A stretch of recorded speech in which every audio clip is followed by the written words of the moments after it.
Hai sahabat, senang Anda sudah mengikuti tayangan video-video saya. Saya yakin Anda sudah like, sudah subscribe, sehingga setiap kali saya menayangkan video saya yang baru, Anda tidak pernah ketinggalan. Jika video-video yang selama ini Anda tonton boleh memberkati kehidupan keluarga Anda, dengan kerendahan hati, saya memohon Anda berkenan share kepada keluarga-keluarga yang lain agar mereka juga mendapat berkat yang sama. Sengaja video-video saya isi dengan pelajaran-pelajaran Alkitab yang akan memberikan petunjuk kepada setiap keluarga yang mengikutinya bagaimana mengajar mendidik anak-anak mereka agar kelak hidupnya sukses, bahagia, dan diselamatkan oleh Tuhan. Oleh karena itu, ikuti terus video saya lewat channel YouTube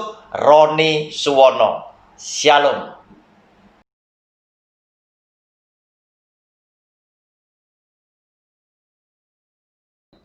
Hai sahabat, jumpa kembali dengan channel pribadi saya lewat program Sabar Selidiki Alkitab bersama Roni Suwono. Kita akan merenungkan sebuah judul, Dunia Bukan Rumah Kita. Bapak Ibu persiapkan alat-alat tulisnya, persiapkan juga Alkitabnya. Saya akan membacakan lebih dulu dari Yohanes pasal 17 ayat 14 dan ayat 15. Yang demikian bunyi firman-Nya. Aku telah memberikan firman-Mu kepada mereka, dan dunia membenci mereka, karena mereka bukan dari dunia, sama seperti aku bukan dari dunia. Aku tidak meminta supaya Engkau mengambil mereka dari dunia, tetapi supaya Engkau melindungi mereka daripada yang jahat. Saudara, judul bacaannya adalah doa Yesus untuk murid-muridnya, juga untuk saudara dan untuk saya.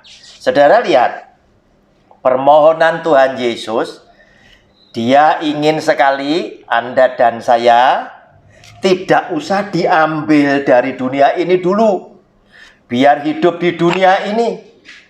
Tetapi Dia minta agar supaya Bapa melindungi Anda dan saya daripada yang jahat.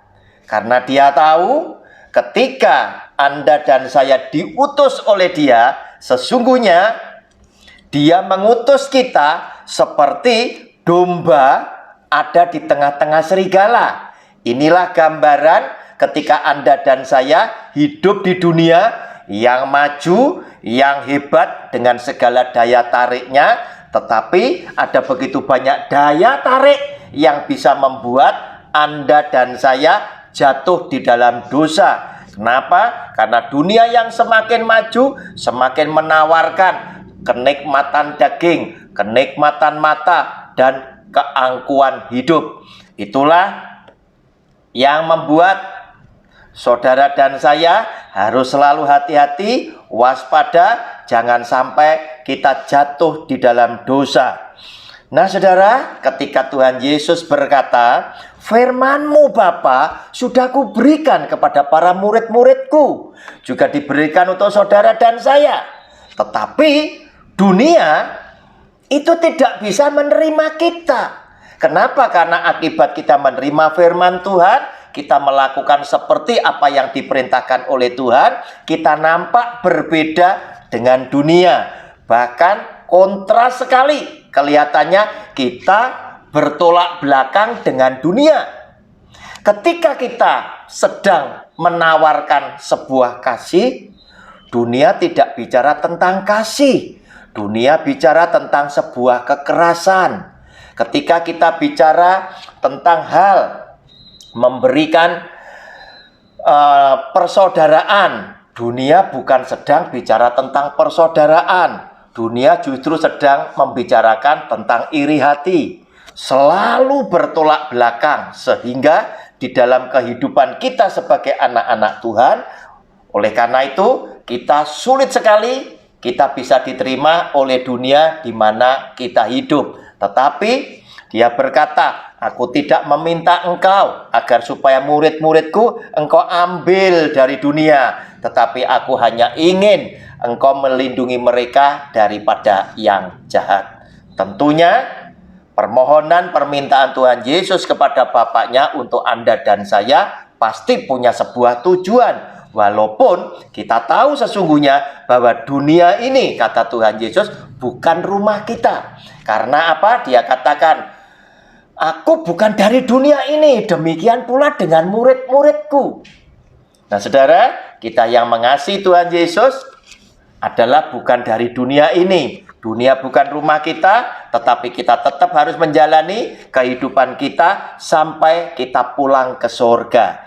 Nah saudara, kenapa hal itu bisa terjadi? Saudara, tidak bisa kita meninggalkan atau kita melupakan sejarah yang sudah terjadi. Kenapa kita bisa ada di sini? Nah, saudara, saya mau ngajak Anda untuk membaca agar supaya kita ingat kenapa kita sampai bisa ada di dalam dunia ini. Oleh karena ada satu kali peristiwa yang sudah dilakukan oleh Adam dan Hawa, yang ditipu oleh iblis, setan, si ular tua itu tadi, sehingga manusia berbuat dosa dan mengakibatkan dosa Adam dan Hawa, ikut seluruh umat manusia menanggungnya. Karena sejak peristiwa itu, maka Adam dan Hawa hidupnya terpisah daripada Allah. Nah saudara, Kejadian pasal 3 ayat 4 sampai dengan ayat 6, judul bacaannya adalah manusia jatuh ke dalam dosa. Tetapi ular itu berkata kepada perempuan itu, sekali-kali kamu tidak akan mati. Tetapi Allah mengetahui bahwa pada waktu kamu memakannya, matamu akan terbuka dan kamu akan menjadi seperti Allah, tahu tentang yang baik dan yang jahat. Perempuan itu melihat bahwa buah pohon itu baik untuk dimakan dan sedap kelihatannya. Lagi pula pohon itu menarik hati karena memberi pengertian.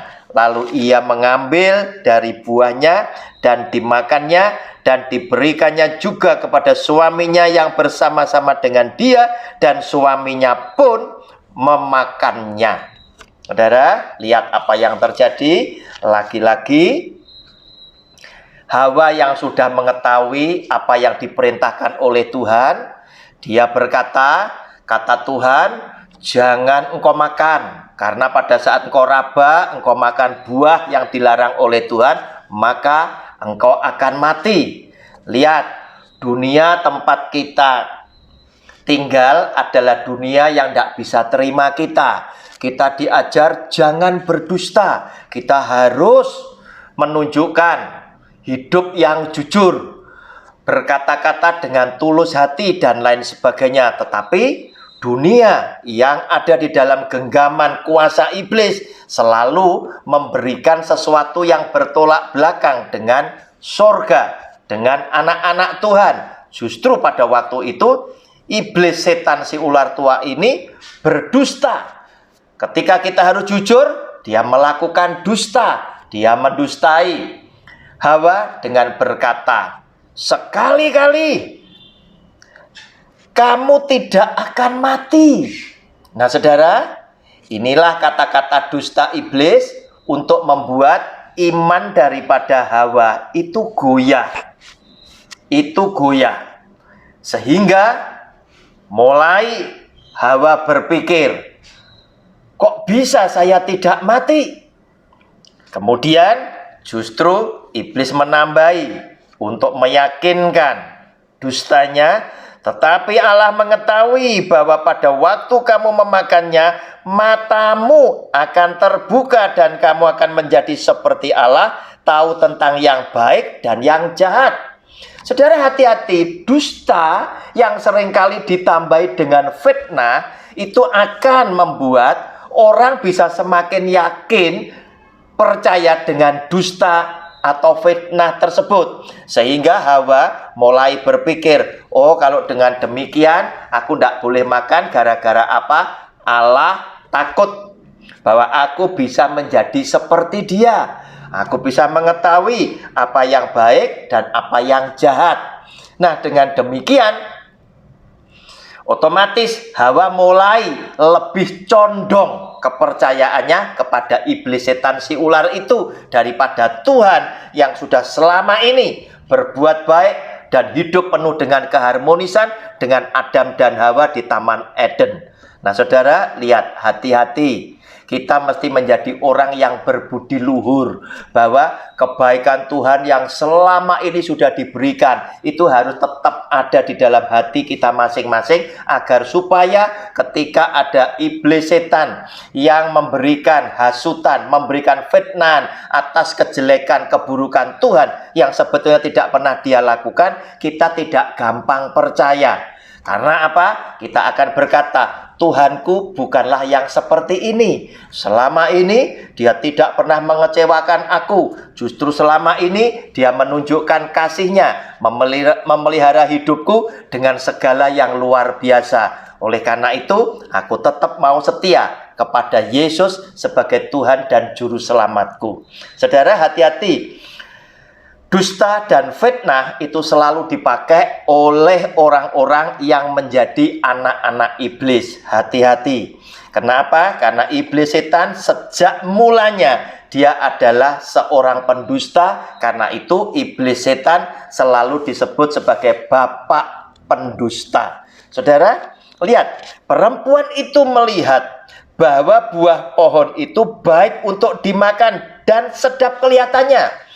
Tidak salah ketika Tuhan Yesus memberikan nasihat kepada Anda dan saya pada Matius pasal yang ke-6. Bahwa hati-hati, mata adalah pelita tubuh. Kalau matamu baik, maka teranglah seluruh tubuhmu. Kalau matamu baik, cara pandang kita baik, maka hidup kita akan menjadi terang, hidup kita akan menjadi baik, hidup kita akan menjadi benar. Oleh karena lewat mata akan turun ke hati, dari mata turun ke hati. Artinya setelah mata melihat, mata memandang, otak mulai berpikir, kemudian otak mengambil keputusan untuk mengambil tindakan. Dengan apa yang engkau lihat, engkau mau lakukan yang mana? Yang baik, yang benar, atau engkau justru melakukan perbuatan jahat yang membuat hati Tuhanmu berduka. Nah, saudara, itulah yang dimaksud oleh Tuhan dengan memperingatkan, hati-hati, mata adalah pelita tubuh. Nah, saudara, apa yang dilakukan oleh Hawa saat itu? Dia melihat dengan matanya. Dia tertarik dan dia terpikat dengan bujuk rayu fitnah daripada si ular iblis setan tadi. Sehingga di situ dikatakan perempuan itu melihat bahwa buah pohon itu baik untuk dimakan. Padahal Tuhan ngomong jangan dimakan. Tapi justru matanya yang tidak baik ini tadi, yang tidak terang ini tadi, melihat secara terbalik bahwa buah itu baik untuk dimakan dan sedap kelihatannya. Lagi pula pohon itu menarik hati karena memberi pengertian. Saudara, bukankah ketika orang mau melakukan perbuatan dosa, Roh Kudus yang sudah tinggal di dalam hati saudara itu pun berbicara untuk memberikan peringatan. Jangan lakukan, ini adalah perbuatan dosa. Jangan kau perbuat, ini akan membuat hati Tuhanmu berduka. Tetapi seringkali kemudian iblis setannya juga berbicara di dalam hati kita. Dan dia berkata, ingat, kesempatan tidak datang dua kali. Ini mumpung ada kesempatan, engkau bisa mendapatkan apa yang bisa memberikan kenikmatan di dalam dagingmu. Ini yang bisa membuat engkau mendadak meroket di dalam kehidupanmu. Kenapa kau tidak ambil? Toh nanti setelah engkau berbuat, masih ada kesempatan. Jika ini salah, engkau bisa bertobat. Engkau bisa minta ampun kepada Tuhanmu. Saudara, hati-hati saudara. Kata-kata iblis seringkali terkadang memberikan sepintas, seakan-akan usulannya dia, bujuk rayunya dia adalah sesuatu kebenaran. Bahkan seringkali dia tambahi, jika engkau melakukan perbuatan-perbuatan jahat ini pun, kehormatanmu tetap masih terjaga. Sebab tidak ada orang yang tahu. Tidak ada orang yang tahu. Yang tahu cuma kamu. Yang tahu cuma Tuhanmu. Sedang dengan Tuhan, engkau suatu waktu, engkau bisa datang untuk minta ampun kepada Dia. Saudara, lihat apa yang dilakukan oleh orang yang namanya Yusuf. Yusuf menjadi sebuah teladan, gambaran orang yang setia kepada Tuhan. Walaupun perbuatan jahatnya, seandainya dia mau melakukan, dijamin tidak ada orang yang tahu.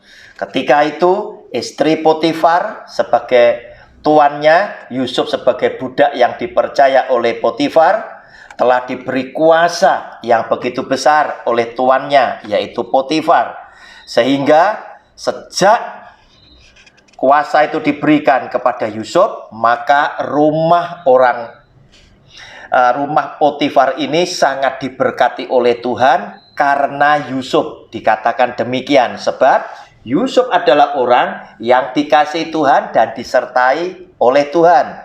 Sehingga kehidupan keluarga Potifar semakin diberkati. Semua diurus oleh Yusuf sehingga Potifar kuasanya di dalam rumah tidak lebih besar daripada Yusuf. Potifar hanya mengurusi urusan makannya pribadi. Semuanya selesai oleh karena Yusuf. Saudara, jelas Yusuf adalah orang yang dikasih oleh tuannya, diberi kuasa yang begitu luar biasa sebagai seorang budak. Tetapi oleh karena Yusuf tampan, istri Potifar menginginkan tidur bersama Yusuf. Berhari-hari, kata firman Tuhan, dia mengadakan rayuan kepada Yusuf, mengadakan pendekatan kepada Yusuf.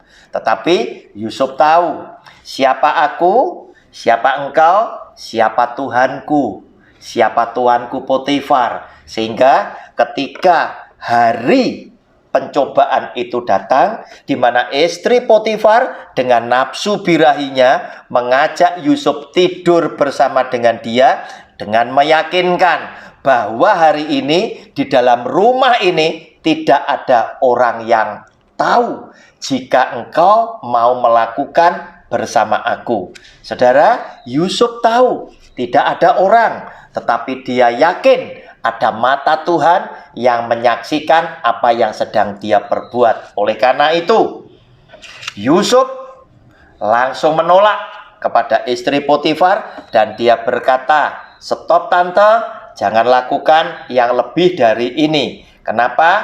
Karena semua yang ada di dalam rumah ini telah diberikan kuasanya kepadaku oleh tuanku Potifar. Tetapi ada satu yang dia tidak berikan, yaitu tante sendiri, karena engkau adalah istrinya. Oleh karena itu, aku tidak akan berbuat dosa yang begitu besar terhadap tuanku Potifar, dan aku tidak akan berbuat dosa yang begitu besar terhadap Allahku.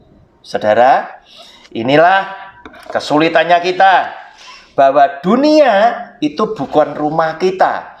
Dunia senantiasa menawarkan keinginan-keinginan yang bisa memuaskan kedagingan kita, keinginan mata kita, dan keangkuhan hidup kita.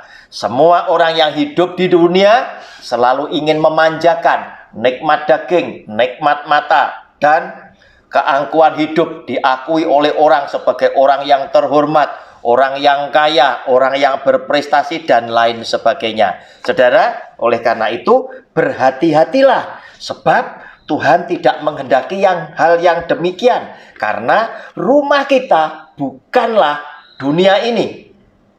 Akibat dosa Adam dan Hawa, manusia harus terpisah dengan Allahnya, sehingga dengan demikian Anda dan saya juga tinggal di dunia. Sekarang Yesus yang adalah Tuhan sedang ingin membuat hidup saudara dan saya yang terpisah dengan Tuhan dikembalikan sesuai dengan rancangan Tuhan yang semula, agar supaya kelak kita boleh tinggal bersama Kristus di dalam hidup kekal di surganya yang mulia. Oleh karena itu, di dalam bacaan kita tadi, dia masih berkata, "Bapa, aku tidak meminta engkau agar engkau mengambil murid-muridku dari dunia ini, tetapi biarkanlah mereka sementara waktu hidup di dunia ini, tetapi aku mohon, lepaskanlah mereka daripada yang jahat." Saudara, apa yang jahat yang sedang dibicarakan, dimohonkan oleh Tuhan Yesus kepada Bapaknya adalah supaya Anda dan saya tidak jatuh di dalam dosa. Saudara, dosa itu bisa saja Anda dan saya jatuh oleh karena sebuah ajaran yang salah. Ajaran yang salah itu bisa mengakibatkan orang jatuh di dalam dosa. Kemudian dosa bisa dengan mudah orang melakukan oleh karena budaya, cara-cara hidup orang-orang maju zaman sekarang yang seringkali tidak sesuai dengan firman Tuhan, tetapi budaya-budaya ini telah menjadi gaya hidup. Telah menjadi gaya hidup. Lihat saudara, zaman sekarang orang-orang yang kaya yang sedang mengadakan jamuan makan malam atau lagi ngobrol-ngobrol makan-makan dengan teman-temannya, sedikit sekali dari mereka yang tidak disertai atau ditemani oleh yang namanya minuman yang mengandung alkohol, yang dengan harga semakin mahal, semakin bergengsi pertemuan itu.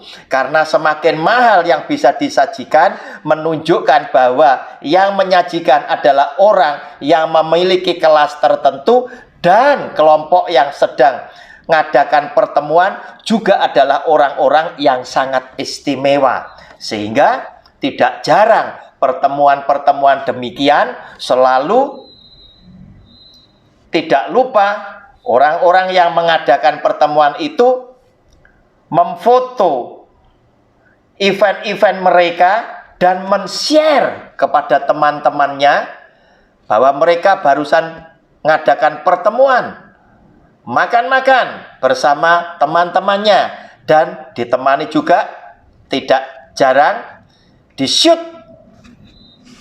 minuman-minuman yang sedang dinikmati oleh mereka, yang harganya bukan hanya bicara puluhan juta, tetapi ada yang ratusan juta dalam satu botol yang mereka minum dan disajikan di dalam acara tersebut. Semakin mahal tentunya akan semakin bergengsi. Saudara, oleh karena itu hati-hati, dunia bukan rumah kita. Karena apa?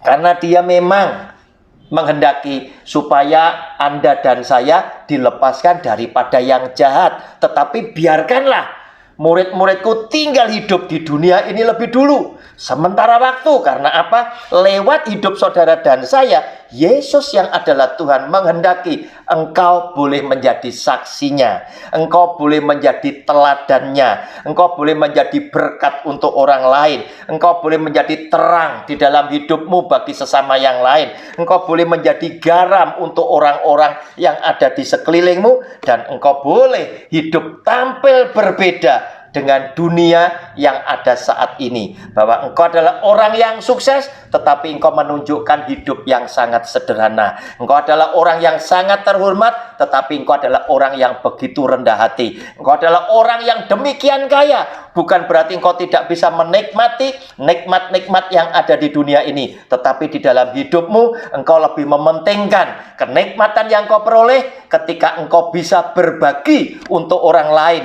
dan kebahagiaan yang engkau bisa peroleh juga engkau bisa alami ketika engkau membagikan kebahagiaan untuk orang lain berbahagia dari apa yang kau lihat, engkau memperoleh kebahagiaan yang sejati. Shalom, Tuhan Yesus memberkati. Amin.